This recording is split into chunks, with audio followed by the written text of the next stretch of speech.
जय हिंद दोस्तों, आपका अपना YouTube channel yes competitive classes में आपका फिर से धमाकेदार स्वागत है। तो हम लोग देख रहे हैं लूसेंट समान विज्ञान यानी लूसेंट का जो मतलब साइंस का बुक है उसे हम लोग सॉल्व कर रहे हैं। तो हम लोग का टॉपिक है फिजिक्स से वन लाइनर यानी जितना भी ऑब्जेक्टिव टाइप प्रश्न बनते हैं उसको हम लोग एकाएक ही करके सोल्व करेंगे। तो हम लोग पिछले वीडियो में देख चुके थे क्वेश्चन नंबर 267 तक।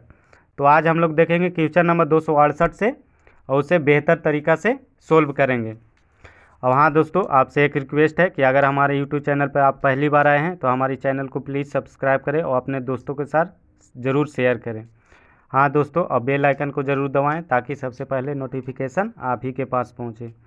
तो हम लोग क्वेश्चन नंबर 268 से देखते हैं और उससे सोल्व करते हैं।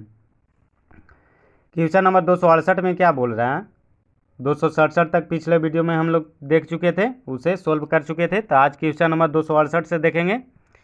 क्वेश्चन नंबर 268 में क्या कह रहा है, जल से भरे एक बीकर में एक सिक्का ऊपर उठा प्रतीत होता है। जल से भरा एक बीकर होता है तो उसमें हम लोग जब सिक्का एक डालते हैं तो ऊपर उठा हुआ प्रतीत होता है। यह परिघटना किस गुण के कारण होता है। बहुत ही इंपॉर्टेंट सवाल है दोस्त, एनडीए में 2010 में पूछा गया सवाल है। और साइंस से जितना भी लूसेंट का साइंस है, यही तो इसमें खासियत है कि लूसेंट के साइंस से जितना भी वन लाइनर अगर क्वेश्चन बनता है तो एग्जाम के दृष्टिकोण से, खास करके रेलवे के दृष्टिकोण से बहुत ही इम्पोर्टेंट बनता है। तो एनडीए में 2010 में पूछा गया सवाल है।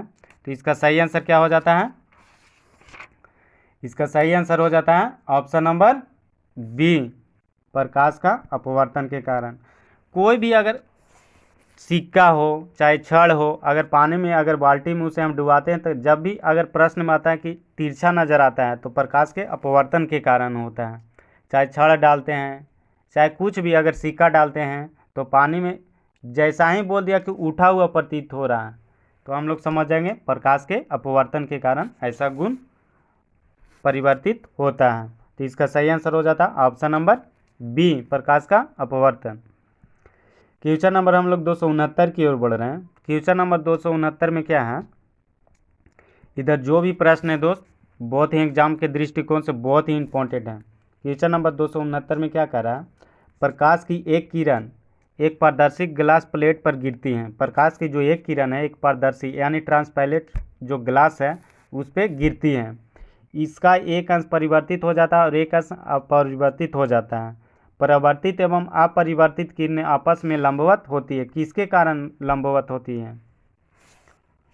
तो बताइए इसका सही आंसर क्या हो जाएगा, इसका सही आंसर हो जाएगा ऑप्शन नंबर सी, यानी शून्य अपवर्तन कोण के लिए। जब 0 डिग्री बनता है, अपवर्तन कोण का मान जब 0 होता है तो प्रकाश की एक कण जो होती है वो परिवर्तित हो जाती है और एक कण जो होती है एक अंश वो अपवर्तित रह जाती है, जिसके कारण वह लंबवत प्रतीत होती है। किसके कारण होती है, तो शून्य अपतन कोण के लिए। तो ऑप्शन नंबर इसका सही आंसर हो जाता है option number B. Question number 270 की ओर बढ़ते हैं। क्वेश्चन नंबर 270 में क्या कह रहा है, ये भी एनडीए में पूछा हुआ प्रश्न है। इधर जितना भी सारा प्रश्न है, जो भी प्रश्न है एग्जाम के दृष्टिकोण से बहुत ही इम्पोर्टेंट है। एनडीए 2010 में पूछा गया सवाल है। यही जो सवाल होते हैं वो एग्ज़ाम में बार बार रिपीटेड होते हैं, तो इसे आप भी रिपीट करिए। क्वेश्चन नंबर 270 में क्या कह रहा है, एक सॉल्वी त्वचा का व्यक्ति एक गोरी त्वचा की व्यक्ति के तुलना में क्या होता है, इसमें डिफरेंट क्या होता है। एक सॉल्वी त्वचा की व्यक्ति एक गोरी त्वचा की व्यक्ति की तुलना में क्या होता है। तो इसका सही आंसर हो जाता है ऑप्शन नंबर सी, अधिक गर्मी तथा कम सर्दी अनुभव करेगा। क्या करेगा, अधिक गर्मी वह अनुभव करेगा और कम सर्दी अनुभव करेगा। अधिक गर्मी और कम सर्दी अनुभव करेगा, यही डिफरेंट होता है। क्वेश्चन नंबर हम लोग 271 की ओर बढ़ रहे हैं। क्वेश्चन नंबर 271 में क्या कर रहा है, एग्जाम के दृष्टिकोण से बहुत ही, इधर जितना भी प्रश्न है एग्जाम के दृष्टिकोण से बहुत ही इंपॉर्टेंट है, तो आप भी इसे ध्यान में रखिए। क्या कर रहा है, निम्नलिखित में से कौन सा एक न्यूनतम ताप पर घोषित करता है। कौन सा इसमें से एक, मतलब कौन सा है जो ऑप्शन है जो न्यूनतम ताप घोषित करता है। तो इसका सही आंसर क्या हो जाता है, ऑप्शन क्वेश्चन नंबर 271 का सही आंसर क्या हो जाएगा, 1 केल्विन मापक्रम पर। कितना हो जाएगा? 1 केल्विन। क्या हो जाएगा? 1 केल्विन। क्या हो जाएगा? 1 केल्विन। क्वेश्चन नंबर हम लोग 272 की ओर बढ़ते हैं। क्वेश्चन नंबर 272 में क्या कर रहा है? यदि एक पिंड सरल आवर्त गति के यदि एक पिंड सरल आवर्त गति में गतिशील होता है, यानी वो मोशन कर रहा है, तो वेग एवं त्वरण के कलांतर डिफरेंट होता है, यानी कितना डिग्री का उसमें डिफरेंट होता है, फेज डिफरेंस कितना होता है। ये भी इधर जितना भी सारा प्रश्न है फ्रेंड, एग्जाम के दृष्टिकोण से बहुत ही इंपॉर्टेंट है। देखिए 2010 में एनडीए में पूछा गया प्रश्न। तो इसका सही आंसर क्या हो जाएगा? इसका सही आंसर हो जाएगा ऑप्शन नंबर बी, 90 डिग्री कोण पर। कितना होता है? फेज डिफरेंट कितना होता है? 90 डिग्री का। कितना होता है? 90 डिग्री का।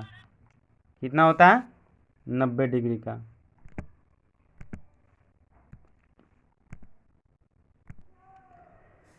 क्वेश्चन नंबर हम लोग 273 की ओर बढ़ते हैं, जो एग्जाम के दृष्टिकोण से इधर जितना भी सारा प्रश्न है फ्रेंड, एग्जाम के दृष्टिकोण से बहुत ही इंपॉर्टेंट है। क्वेश्चन नंबर 273 में क्या कह रहा है? एक पिंड ऊर्ध्वाधर दिशा में ऊपर प्रक्षेपित किया जाता है, यानी ऊपर की ओर प्रक्षेपित किया जाता है, तथा यह पुनः धरातल पर गिरता है। यह इसकी स्थितिज ऊर्जा क्या होगी, यानी इसकी जो पोटेंशियल एनर्जी है वो क्या होगी। दोनों में डिफरेंट क्या स्थितिज यानी पोटेंशियल एनर्जी का डिफरेंट क्या होगा। तो इसका सही आंसर क्या हो जाता है? ऑप्शन नंबर बी, सर्वाधिक ऊंचाई पर इसकी अधिकतम होती है। हम लोग जानते हैं कि पोटेंशियल एनर्जी क्या होता है? mgh। क्या होता है? mgh। pe बराबर क्या होता है? mgh। यानी इस पर डिपेंड क्या करता है? जितना हाइट रहेगा उतना क्या होगा? पोटेंशियल एनर्जी होगा। यानी डिफरेंट क्या करता है? डिपेंड किस पर करता है? हाइट पे करता है। किस पे करता है? हाइट पे करता है। तो सर्वाधिक ऊंचाई पर अधिकतम होगा। क्या होगा? सर्वाधिक ऊंचाई पर इसकी पोटेंशियल एनर्जी जो होता है, स्थितिज ऊर्जा, वो अधिकतम होता है। डिपेंड करता है किस पे? हाइट पे ही डिपेंड करता है। अब काइनेटिक एनर्जी बराबर क्या होता है? Half M V square.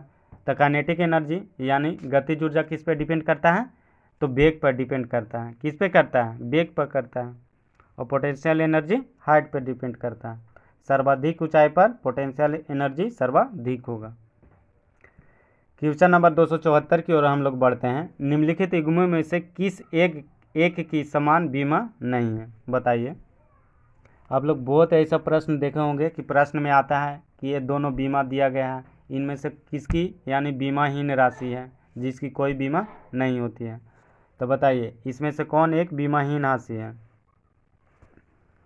स्थितिज ऊर्जा एवं गतिज ऊर्जा दोनों बीमा होती है, दोनों की क्या होती है? बीमा होती है। तो इसका सही आंसर ऑप्शन नंबर क्या हो जाता है? ऑप्शन नंबर बी, घनत्व एवं विशिष्ट घनत्व का कोई बीमा नहीं होती है।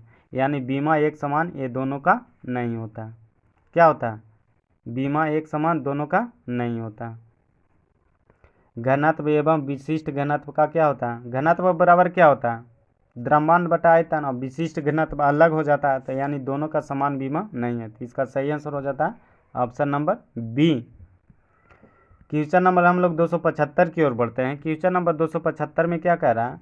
निम्नलिखित आलेखों में से कौन सा एक समान गति निरूपित करती है, यानी एक समान गति यानी एक समान वेग दिया हुआ ये डायग्राम है। इसे चारों डायग्राम में से कौन सा एक डायग्राम है जो समान वेग निरूपित कर रहा है, यानी समान वेग दिखा रहा है। तो इसका सही आंसर क्या हो जाएगा?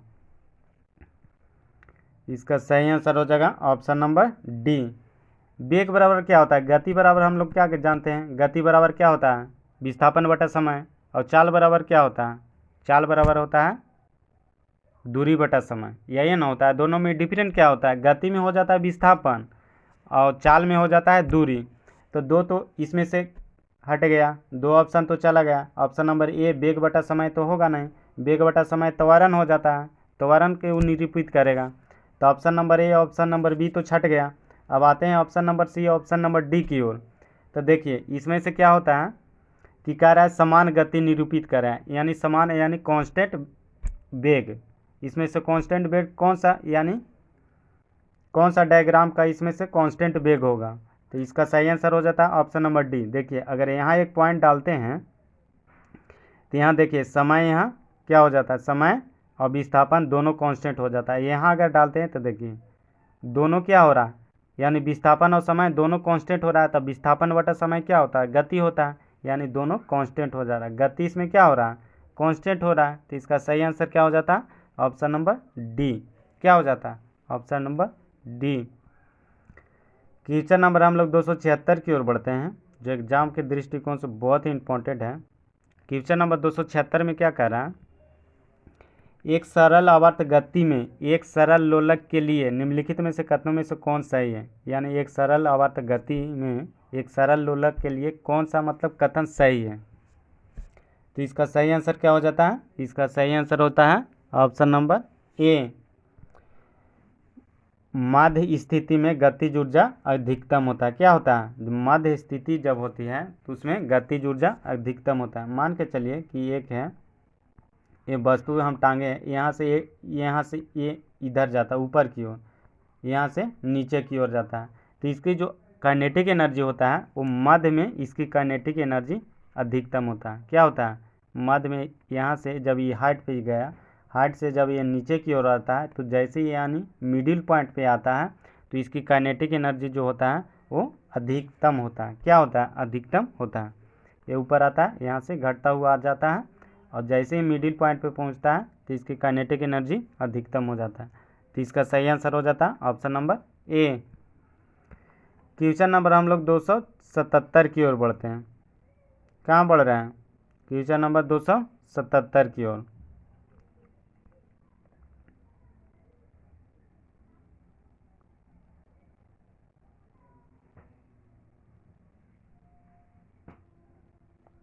क्वेश्चन नंबर 77 में क्या कह रहा है, 277 में क्या कह रहा है, ऊष्मा के सर्वोत्तम एवं निकृष्टतम चालक क्रमशः क्या है। ऊष्मा का जो सर्वोत्तम एक चालक होता है वो चालक कौन सा है। सर्वोत्तम एवं निकृष्टतम चालक क्रमशः कौन कौन है, बताइए। तो इसका सही आंसर क्या हो जाता है, इसका सही आंसर हो जाता है चांदी और सीसा। क्या होता है, चांदी और सीसा। ऊष्मा का इसमें बोल रहा है कि ऊष्मा का सर्वोत्तम चालक एवं कम चालक, निकृष्टतम कर रहा है यानी कम चालक। तो ऊष्मा का सर्वोत्तम चालक कौन होता है, चांदी होता है, और सबसे कम कौन होता है, सीसा होता है। क्या होता है, सीसा। तो इसका सही आंसर हो जाता है ऑप्शन नंबर ए, चांदी एवं सीसा। क्वेश्चन नंबर 278 की ओर हम लोग बढ़ रहे हैं। क्वेश्चन नंबर 278 में क्या कह रहा है, मोटर कार में शीतलन क्या है, मोटर कार में शीतलन यानी जो रेडिएटर लगा होता है वो किस सिद्धांत पर काम करता है। यानी मोटर गाड़ी में जो रेडिएटर लगा होता है जो ठंडा इंजन को ठंडा करने का काम करता है, वो किस सिद्धांत पे कार्य करता है। बहुत ही इम्पोर्टेंट है फ्रेंड, इसे आप ज़रूर याद रखें। यूपीएससी में पूछा गया सवाल, 2010 में यूपीएससी में पूछा गया। Union service public commission, union public service commission, इसका फुल फॉर्म भी कभी कभी पूछ लेता है, तो आप ज़रूर याद रखिए कि यूनियन पब्लिक सर्विस कमीशन। तो इसका सही आंसर क्या हो जाता है, इसका सही आंसर होता है ऑप्शन नंबर बी, केवल संवहन पर डिपेंड करता है। किस सिद्धांत पर कार्य करता है, केवल संवहन पे। क्या होता है, केवल संवहन। क्वेश्चन नंबर हम लोग 279 की ओर बढ़ रहे हैं। क्वेश्चन नंबर 279 में क्या कर रहा है, अत्यधिक ऊंचाई पर भोजन बनाने के लिए प्रेशर कुकर बेहतर है क्योंकि जल का क्वथनांक। अत्यधिक ऊंचाई पर भोजन बनाने के लिए प्रेशर कुकर बेहतर है क्योंकि जल का क्वथनांक क्या होता है, बताइए। बहुत ही इंपॉर्टेंट है फ्रेंड, बार बार रिपीटेड क्वेश्चन है। एक रेलवे द्वारा तो ये पूछा गया, बहुत ही बार पूछा गया रेलवे के तो ये पॉपुलर प्रश्न है, तो इसे आप भी याद रखिए। तो इसका सही आंसर क्या हो जाता है, इसका सही आंसर हो जाता है ऑप्शन नंबर बी, निम्नतम यानी जहाँ कम वायुमंडलीय दाब के कारण कम हो जाता है। क्या होता है, देखिए इसमें क्या होता है फ्रेंड कि जैसे जैसे हम ऊपर ऊंचाइयों की ओर जाते हैं, वायुमंडलीय जो प्रेशर होता है, दबाव होता है, धीरे धीरे कमता जाता है। क्या होता है, धीरे धीरे कमता जाता है। तो इसका क्या कह रहा है, निम्नतर वायुमंडलीय दाब के कारण कम हो जाता है। यानी जैसे जैसे हम ऊंचाई पे जाते हैं तो वायुमंडलीय दाब क्या होता है, कमता जाता है, जिसके कारण भोजन पकने में अधिक समय लगता है। क्या होता है, अधिक समय लगता है। और कुकर इसलिए बेहतर माना गया है क्योंकि कुकर का जब हम हैंडल कस देते हैं तो उसको एक अपना दाब होता है। क्या होता है, उबलना चाहिए 100 डिग्री पे, लेकिन प्रेशर कुकर क्या कर लेता है, अपना एक दाब बढ़ा देता है, यानी 100 पर उबलना चाहिए, लेकिन उसमें जब हम प्लेट कस देते हैं तो 100 से 120 125 कर देता है, जिसके कारण भोजन पकने में बहुत आसान हो जाता है। क्या होता है, आसान होता है, इसलिए ऊंचाइयों पर कुकर बेहतर होता है। क्वेश्चन नंबर 280 की ओर बढ़ते हैं। क्वेश्चन नंबर 280 में क्या कह रहा है, सौर प्रकाश में सर्वाधिक समान प्रकार की विकिरण ऊर्जा जो मनुष्य की त्वचा धूप ताम्रता के कारण होती है क्या कहलाती है।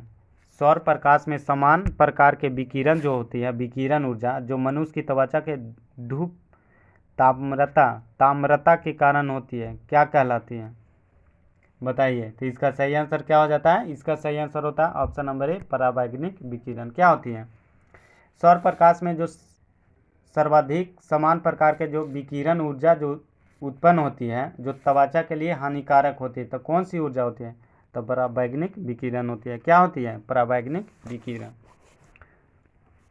जिससे त्वचा का कैंसर होता है। क्या होता है, त्वचा का कैंसर। क्वेश्चन नंबर हम लोग 281 की ओर बढ़ रहे हैं। क्वेश्चन नंबर 281 में क्या करा, निम्नलिखित कथनों पर विचार कीजिए। क्या कीजिए, विचार कीजिए। आइए अब इस कथनों पर हम लोग विचार करते हैं। क्या कह रहा, निकट दृष्टि वाला व्यक्ति दूर दृष्टि वस्तुओं को सुस्पष्ट देख पाता है, परंतु निकट वस्तुओं को स्पष्ट देख नहीं पाता है। बिल्कुल सही है, दूर दृष्टि वाला दूर की वस्तुओं को देख पाता है, दूर की वस्तुओं को स्पष्ट से नहीं देख पाता। दीर्घ दृष्टि वाला दूर। जरा दृष्टि वाला व्यक्ति निकट का वस्तुओं को बिना संशोधक चश्मे से देख सकता है। बताइए, पहले हम लोग समझते हैं कि निकट दृष्टि दोष क्या होता है, दूर दृष्टि दोष क्या होता है। तो निकट दृष्टि दोष में क्या होता है कि निकट के वस्तु को नहीं दिख पाता, दूर के वस्तुओं को देख पाता। और दूर दृष्टि में क्या होता है कि दूर के वस्तुओं को नहीं देख पाता और नज़दीक के वस्तुओं को देख पाता। क्या होता है,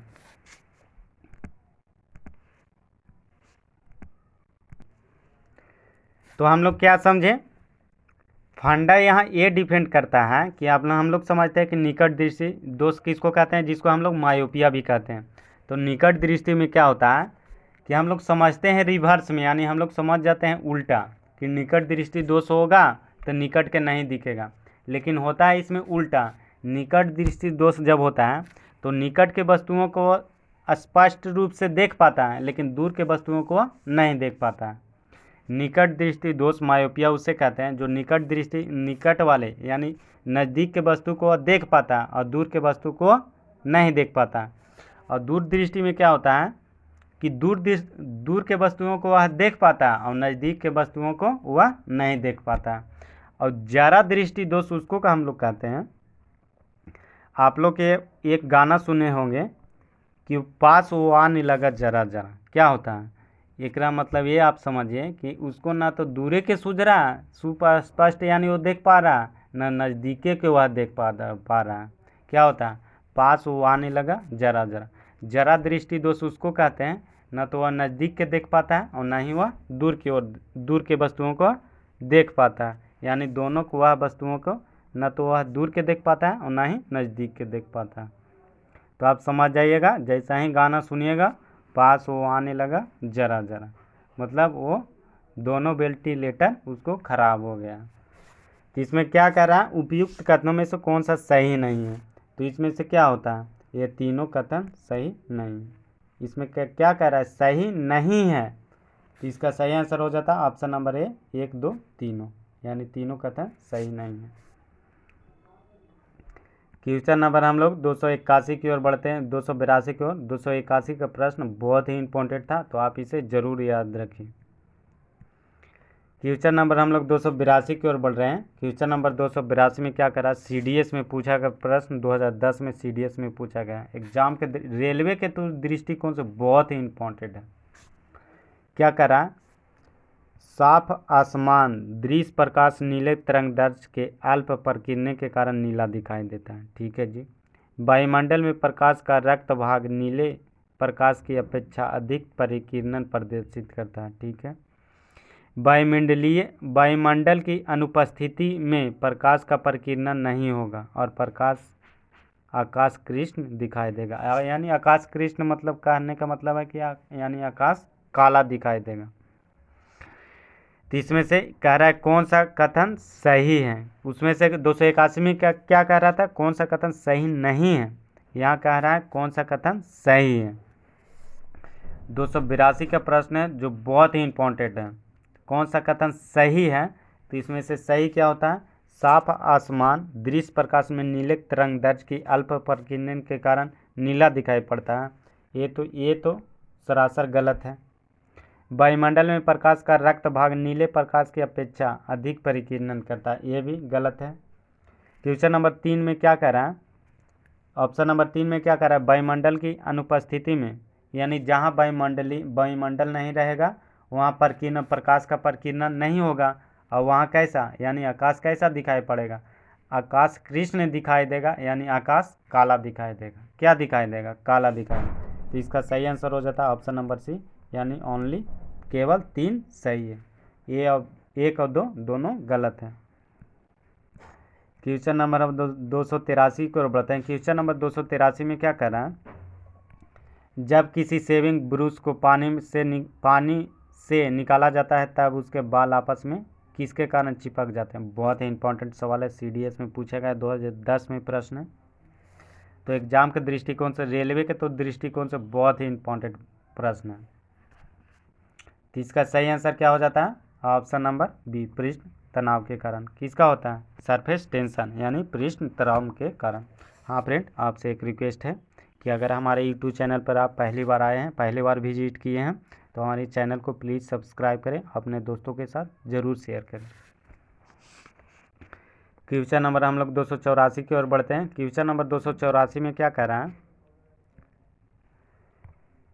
सरल आवर्त गति कर रहे कण के कार्यशील बल क्या होता है, बताइए। बहुत ही इंपॉर्टेंट सवाल है, प्रश्न बहुत ही इंपॉर्टेंट प्रश्न है दोस्त। तो इसका सही आंसर क्या हो जाएगा,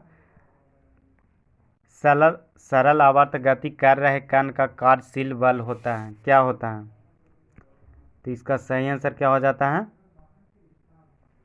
इसका सही आंसर हो जाता है ऑप्शन नंबर सी, विस्थापन के अनुक्रमपाती और मध्य स्थिति की ओर निर्देशित करता है। यानी जो इसकी विस्थापन होता है वो डायरेक्टली प्रोपोर्शनल होता है। क्या होता है, अनुक्रमानुपाती, यानी डायरेक्टली विस्थापन के क्या होता है, डायरेक्टली प्रोपोर्शनल होता है और मध्य स्थिति की ओर निर्देशित करता है। किसकी ओर ये डायरेक्शन दिखाता है, तो मध्य स्थिति की ओर, यानी मिडिल पॉइंट की ओर डायरेक्शन दिखाता है। अब विस्थापन के क्या होता है, डायरेक्टली प्रोपोर्शनल होता है। क्वेश्चन नंबर हम लोग 285 की ओर बढ़ते हैं, जो एग्जाम के दृष्टिकोण से बहुत ही इंपॉर्टेंट है, CDS में 2010 में पूछा गया सवाल है। एक मनुष्य द्वारा भूमि पर लगाया गया दबाव सबसे अधिक कब होता है, बताइए। क्वेश्चन लाजवाब है। जब मनुष्य द्वारा भूमि पर लगाया गया दबाव सबसे अधिक कब होता है। तो इसका सही आंसर क्या हो जाता है, ऑप्शन नंबर बी, जब वह एक पैर की पदांगुली पर, यानी इसका कहने का मतलब ये है, आप सिंपल सी भाषा में समझिए कि मनुष्य द्वारा दबाव सबसे अधिक कब लगाया जाता है, जब मनुष्य एक अंगूठा के सहारे जब वो खड़ा होता है तो दबाव क्या होता है, भूमि पर दबाव सबसे अधिक लगता है। क्योंकि सारा जो वेट होता है, वेटेज क्या होता है, एक अंगूठा पर चला जाता है, तो दबाव कहाँ होता है, सबसे अधिक वहाँ होता है जब मनुष्य, कोई आदमी, कोई व्यक्ति जब अंगूठा के सहारे वह खड़ा होता है एक अंगूठा पे, तो दबाव सबसे अधिक वहाँ डीप होता है। क्या होता है, दबाव सबसे अधिक होता है। तो इसका सही आंसर हो जाता है option number B. Question number हम लोग 286 की ओर बढ़ रहे हैं। क्वेश्चन नंबर 286 में क्या कह रहा है, संचार में प्रयुक्त फाइबर ऑप्टिक्स केवल किस सिद्धांत पर कार्य करता है। यानी संचार में होती है, जो संचार होते हैं, रेडियो मतलब जैसे भी TV CD जो भी होता है, जो संचार यानी रेडियो वेव से वो चलता है, संचार में प्रयुक्त फाइबर ऑप्टिक्स जो होते हैं वो किस सिद्धांत पे कार्य करते हैं? बहुत ही इंपॉर्टेंट सवाल है, एसएससी 2013 में पूछा गया प्रश्न। तो इसका सही आंसर क्या हो जाता है? ऑप्शन नंबर डी, प्रकाश के पूर्ण आंतरिक परावर्तन। ऑप्टिकल फाइबर जैसे आप देखिए तो एकदम मारिए TIR, टोटल इंटरनल रिफ्रैक्शन, क्या होता है? प्रकाश के पूर्ण आंतरिक परावर्तन, क्या हो जाता है? TIR। क्वेश्चन नंबर हम लोग 287 की ओर बढ़ते हैं। क्वेश्चन नंबर 287 में क्या कह रहा है? बहुत ही इंपॉर्टेंट प्रश्न है, एसएससी 2014 में पूछा गया प्रश्न है। श्री CV रमन को किस क्षेत्र में कार्य करने के लिए नोबेल पुरस्कार से सम्मानित किया गया है? बताइए किस क्षेत्र में वो किए थे? 2014 में एसएससी में पूछा गया प्रश्न है। तो इसका सही आंसर क्या हो जाता है? इसका सही आंसर हो जाता है ऑप्शन नंबर बी, प्रकाश के प्रकीर्णन के क्षेत्र में। CV रमन का योगदान किस क्षेत्र में नोबेल पुरस्कार से सम्मानित किया गया? तो प्रकाश के प्रकीर्णन में। क्या होता है? प्रकाश के प्रकीर्णन। किस क्षेत्र में? प्रकाश के प्रकीर्णन के क्षेत्र में। क्वेश्चन नंबर 288 की ओर बढ़ते हैं। क्वेश्चन नंबर 288 में क्या करा है? किस्कोग्राफ, क्या होता है? किस्कोग्राफ। किस्कोग्राफ का आविष्कार किसने किया? बहुत ही इंपॉर्टेंट सवाल है, एग्जाम के दृष्टिकोण से बहुत ही, और रेलवे के दृष्टिकोण से बहुत ही हाईलाइटेड प्रश्न है। किस्कोग्राफ का खोज किसने किया था? तो इसका सही आंसर क्या हो जाता? Option number C, JC Bose. किसने किया था? JC बोस। क्वेश्चन नंबर हम लोग 289 की ओर बढ़ते हैं। क्वेश्चन नंबर 289 में क्या कह रहा है?